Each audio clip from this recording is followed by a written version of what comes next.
কবরে যাওয়া লাগবে কি লাগবে না? যাওয়া লাগবে না, কার কার হাত তোলেন? একজনও নাই। সবাই কবরে যাবেন? যাওয়া লাগবে, কেউ বাঁচতে পারবে না। দাদা চলে গেল, বাবা চলে গেল, মামা চলে গেল, আমারও যাওয়া লাগবে। সেলিব্রিটি চাই, আরো সম্পদের পাহাড় চাই। ব্যস্ত, আমরা মহা ব্যস্ত। এত ব্যস্ততা কিসের? স্টপ, থামেন, অনেক হয়েছে, আর না। বসেন, একটু ভাবেন।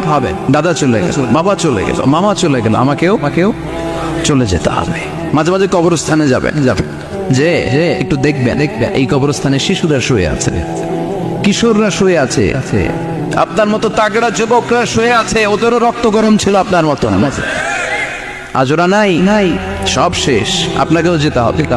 এই কবরে আমাদেরকে যেতে হবেই। কবরের প্রশ্নের উত্তর দিতে হবে। চিল্লায় বলেন ঠিক কিনা? কবরে প্রথম প্রশ্ন করা হবে, মার রব্বুক, তোমার রবের নাম কি? আমাদের রব কে? ওমা দীনুক, তোমার ধর্মের নাম কি? আমাদের ধর্মের নাম কি? বিশ্ব নবীর চেহারা দেখিয়ে বলা হবে, এই লোকটাকে তুমি চিনো কিনা?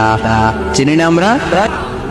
আমাদেরকে জিজ্ঞেস করা হবে, রব কে? বলবো আল্লাহ।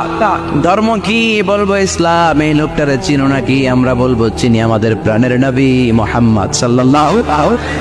তিনটা প্রশ্নের উত্তর করতে পারলে এডিশনাল আর একটা প্রশ্ন, ওমা ইলমুক, আপনাকে বলতে হবে আমি কোরআন থেকে শিখেছি, আমি হাদিস থেকে জেনেছি। চিল্লায় বলেন ঠিক কিনা? তখন ফেরেশতারা বলবে, আহলান ওয়া সাহলান, মারহাবান, কংগ্রাচুলেশন, তুমি উত্তর করতে পেরেছো।